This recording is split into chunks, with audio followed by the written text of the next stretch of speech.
आप सभी को नमस्कार। यहाँ पे उपस्थित जजेस और एनटीपीसी की पूरी टीम और बिजनेस एक्सचेंज डिपार्टमेंट को हम धन्यवाद देना चाहते हैं, जिन्होंने हमें ये अवसर दिया कि हम इस क्वालिटी सर्विस कन्वेंशन में अपना प्रेजेंटेशन को दे पाए। हमारा जो आज का टीम का नाम है वो R1 है, जिसका मतलब होता है प्रगति के पथ पर। हम इसी प्रगति के पथ पर अपना लक्ष्य मानकर हम अपने काम को सुधार रहे हैं और प्रयास कर रहे हैं कि हम इससे भी अच्छा और हम अपना बेहतर कर पाए। हमारा आज का जो टॉपिक है वो trouble shooting and safety measures in ST system के बारे में है, जो कि एस हैंडलिंग एरिया में लोकेटेड है। टीम R1 आप सभी का इस आपका स्वागत करती है। हमारी टीम के जो फैसिलिटेटर हैं हमारे sir Vivek Kumar Singh, DGM EMD O&M है। हमारे टीम मेंबर में मैं सुमित कुमार, हमारे टीम लीडर गौरव बुंदेला, हमारे टीम मेंबर मनोज साहू, आनंद कौशिक और आशीष कुमार हैं। हमारे टीम का जो सत्ताधारी R1 है, हमारी टीम अभी रिसेंटली एक ही हुई है, 3 तारीख को फॉर्मेशन हुई है इसी मंथ में। हमारा डिपार्टमेंट EMD SNA सिस्टम में है। हमारा जो हम मीटिंग करते हैं शाम को 1 घंटे 1 हफ्ते में एक बार लेते हैं, जिससे हमें बहुत ही फायदा मिलता है। आज का हमारा जो प्रेजेंटेशन का सार है वो इस प्रकार है। पहले हम इंट्रोडक्शन के बारे में चर्चा करेंगे, फिर हमने रेट्रोफिटिंग के बारे में कुछ चैलेंजेस फेस किया और उसमें कुछ लेटेंट इशू ऑब्जर्व हुआ, उसको हमने रेक्टिफाई किया। फिर हमारे कुछ ट्रबल शूटिंग्स है, ट्रबल शूटिंग के बारे में हमने कुछ काम किया है। इसके बाद हमने कुछ सेफ्टी इनिशिएटिव लिए हैं, जो इस टॉपिक में हम विस्तार से चर्चा करने वाले हैं। आगे जानकारी हमारे कलीग आनंद कौशिक देंगे।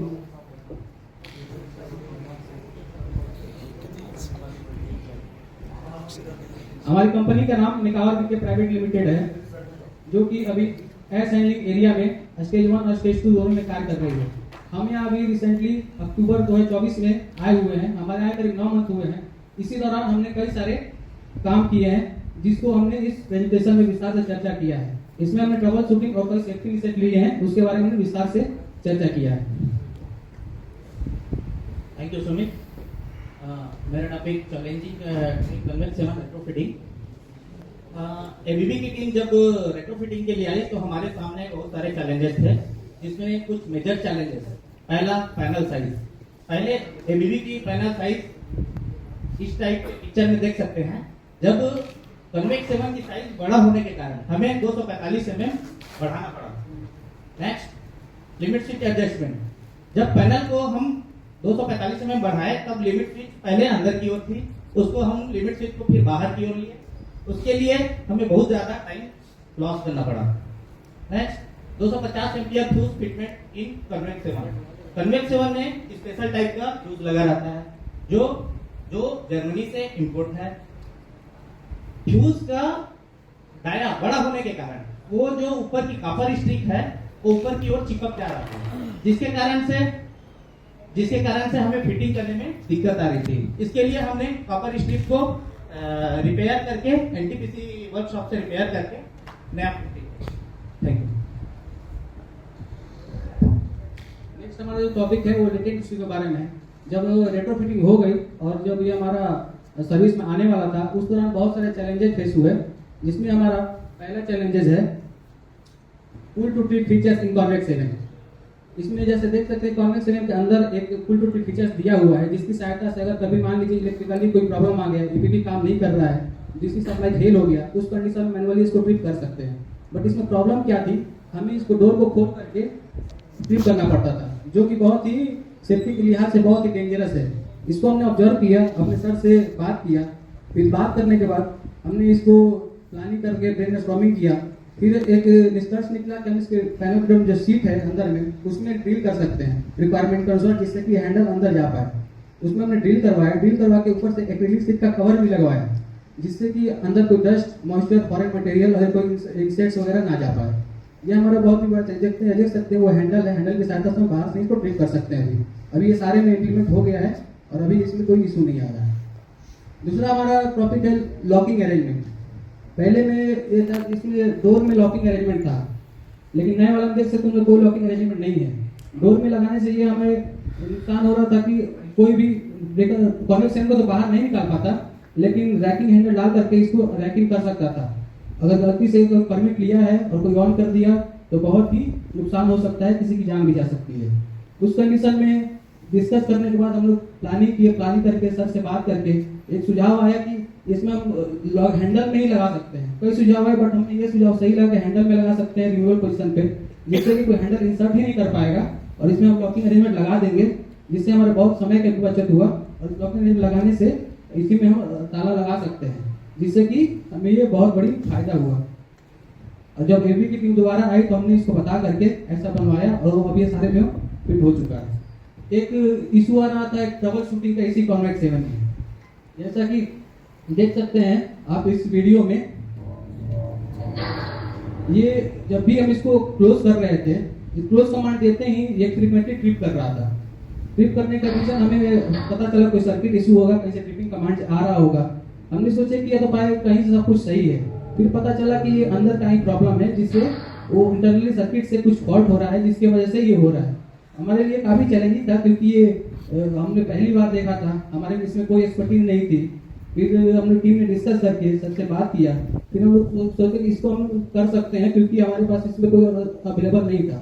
इसको करने के लिए हमने क्या किया, इसमें एक लैचिंग रॉड था, हमने देखा जब खुला इसको, लैचिंग रॉड क्या कर रहा था, पीछे की ओर बहुत हाई एंगल से स्ट्राइक कर रहा था। ये एक ब्रेकर नहीं है, कॉन्वेक्स 7 एक वैक्यूम कॉन्टैक्टर है, जिसमें कि क्या होता है कि वो पीछे एक वैक्यूम चैम्बर है, उसमें वो एक कॉन्टैक्टर जैसा ही बिहेव करता है। इसमें कोई शॉक एब्जॉर्बर नहीं लगा हुआ है, जिसकी वजह से पीछे को बहुत हाई एंगल से स्ट्राइक कर रहा था। इसकी वजह से बार बार ये फ्रीक्वेंट ट्रिपिंग हो रही थी। हमने इसको देखा, ऑब्जर्व किया, फिर इसको फिक्स किया, नट को फिक्स किया, बाहर की ओर लिया, फिर 2 ट्रायल लिया।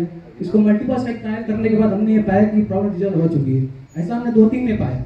अभी तक जितने में हमने ये काम किया है, अभी तक इसमें कोई प्रॉब्लम नहीं आई है, और अभी तक ये हमारा सर्विस में है। धन्यवाद सुमित। हमारा नेक्स्ट स्लाइड है troubleshooting of electricity vacuum circuit breaker. हमारे stage 1 new compressor house electricity gear incomer 2, हमारा नो वोल्टेज पर ट्रिप पड़ा हुआ था। हमने सर से डिस्कस करके परमिट लिया और ब्रेकर को टेस्ट पोजीशन में चेक किया, तो हमारा ब्रेकर क्लोज नहीं हो रहा था। तो हमने सोचा कि कुछ लिमिट स्विच या फिर मैकेनिकल इशू हो सकता है। तो हमने ब्रेकर को रैक आउट किया, तो हमें मिला कि उसका 8 फेज का इंसुलेटर टूटा हुआ था, जैसा कि आप स्लाइड में देख सकते हैं। तो हमने उसके बाद उस टूटे हुए 8 फेज इंसुलेटर को न्यू वैक्यूम चेंबर और इंसुलेटर से रिप्लेस किया। उसके बाद हमने ब्रेकर का CRM टेस्ट और टाइमिंग टेस्ट भी किया, जो कि हमें ठीक मिला। उसके बाद हमने ब्रेकर को सर्विस में लिया, जो अभी तक कंटिन्यू सर्विस में है।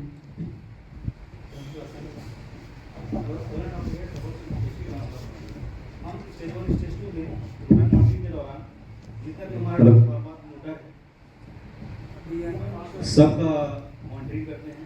इसमें हमने पाया कि इसमें एचपी ट्रांसफार्मर लेवल पे 20 के लिए हल्का सा ट्रैकिंग साउंड और सही है, चल रहा है भाई।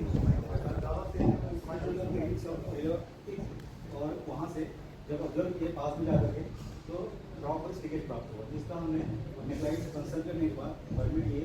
परमिट लेने के बाद हम उसका एजुकेशन चेक करवाएं। एजुकेशन चेक करने के बाद जो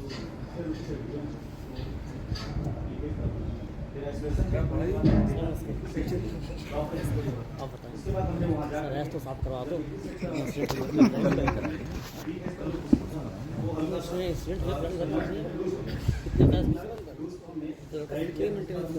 सपोर्ट किया, हाँ ये भी सपोर्ट किया, तो हमने प्रोवाइड किया। उसके बाद हमने साइड से जो टर्मिनल बॉक्स था उसको अपन बंद कर दिया। बंद करने के बाद हमने कुछ देर तक सबसे डिस्कशन करने के बाद हम कुछ देर तक उसको ऑब्जर्वेशन में रखे। ऑब्जर्वेशन के दौरान हमने देखा कि अभी ऑयल लीकेज जो था ट्रांसफार्मर का वो बंद हो गया। उसके बाद हमने ट्रांसफार्मर को चार्ज करवा दिया। ट्रांसफार्मर क्लोज करने के बाद हमको चार्ज कराया। चार्ज होने के बाद हमने अभी तक देखा है कि अभी तक कोई लीकेज नहीं आ रहा है। Thank you Manoj. जैसा कि सर देख रहे हैं सर, इसमें जो वोल्टेज के लिए आपको दिखाया है सर, और इसमें दिखाने का हमारा मेन पर्पज यही है सर कि अनसेफ कंडीशन सर कभी कभी रहता है, कभी मशीन का, कभी सर का और कभी मेथड का सर। इसमें एक्चुअल सर इशू क्या है कि हम लोग जिस कंडीशन में सर काम करते हैं, कभी कभी हमारे पास ऐसे मैन पावर होती है जो कि अनस्किल्ड मैन पावर है, और कभी कभी ऐसी जगह होती है जहाँ पे मशीन है, जहाँ पे हमको खड़े होने के लिए जगह नहीं है प्रॉपर मशीन में काम करने के लिए। एनवायरमेंटल में जैसे सर गर्मी का सीजन है, कभी कभी इधर एग्जॉस्ट या फैन का कुछ अरेंजमेंट नहीं होता है। और सर जैसे मेथड, जैसे अगर हम लोग प्रॉपर प्लानिंग मीटिंग कुछ ऐसा नहीं रखते हैं सर, तो इसमें भी एक बहुत बड़ा हजार्ड हो सकता है सर। इसलिए हम लोग सर ये एनटीपीसी सुरक्षा नियम का तहत इसके अकॉर्डिंग ही सर पूरा सेफ्टी पॉलिसी का सर हम लोग उपयोग किए हैं, और इसी के अनुसार हम लोग सर पूरा काम किए। और सर नेक्स्ट, जैसे कि हमारे असेंडिंग में ऑल ओवर प्लांट में सर कोई भी काम स्टार्ट करने से पहले एक टीबीटी से कंडक्ट करते हैं, तो वैसे ही सर हम लोग परमिट में, पीएम में और ओवरऑलिंग में सर हम लोग एक टीबीटी कंडक्ट करते हैं, जिसमें हम लोग डिस्कस करते हैं। और वैसे सर डेली हम लोग टीबीटी करते हैं, जिसमें हम लोग डिस्कस करते हैं कि आज किस का परमिट आया है और किसके उस पर कैसे काम करेंगे, और उसमें मटेरियल का क्या यूज होगा और सेफ्टी क्या क्या लेंगे हम लोग सर।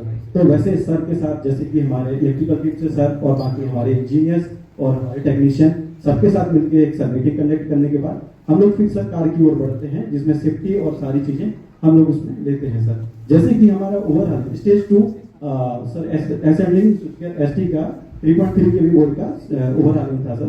तो उसमें हम लोग फर्स्ट जैसे सेफ्टी के नॉन कॉन्टैक्ट वोल्टेज डिटेक्टर से हम लोग वोल्टेज सेव कर रहे हैं सर, है या नहीं है। और फिर अर्थिंग डिस्चार्ज रोड से, जैसे कि आप फोटो के माध्यम से देख पा रहे हैं सर, उसमें चेक कर रहे हैं सर, अर्थिंग डिस्चार्ज रोड लगा के प्रॉपर, और उससे कार्य कर रहे हैं सर। और एक चार्ज का आपको सर एलटी में दिख रहा होगा सर, जो उसमें non contact voltage detector LT का चार्ज में जल रहा है सर।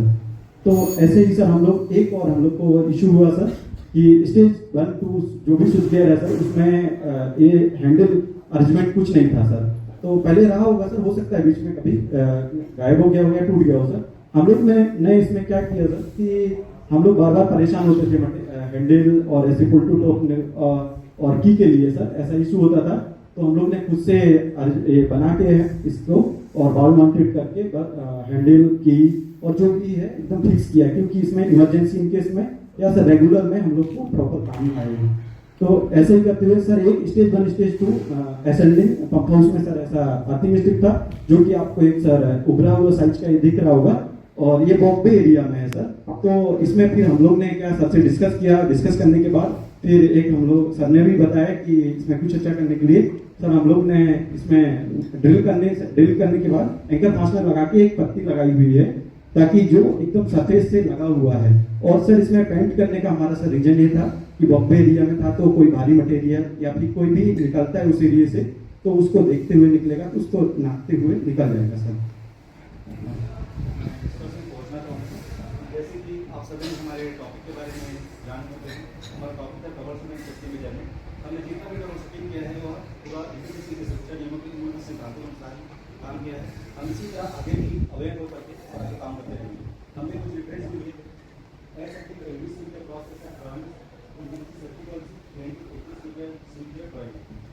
आप सभी का धन्यवाद करना चाहूँगा जो हमारे एजुकेशन जितना काम कर।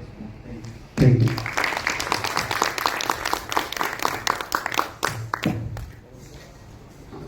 नाइस प्रेजेंटेशन, बढ़िया प्रेजेंटेशन किया आप लोगों ने। बट मैं चाहूँगा इसमें ना, जैसे अगर आप क्वालिटी सर्कल में आते हैं तो सारे प्रॉब्लम्स को एक साथ सॉल्व नहीं दिखाते। आपको प्रॉब्लम्स का ग्रेडेशन करना है कि कौन सी ज़्यादा मतलब जटिल है, जिसको जल्दी हमको करना है, जिससे हमें ज़्यादा फायदा मिलेगा, उसको फिर उसमें ध्यान देके उस पर सुधार के आपको करना। कभी तो हर आदमी ने अपने अपने एरिया के एक प्रॉब्लम सॉल्व कर दिया।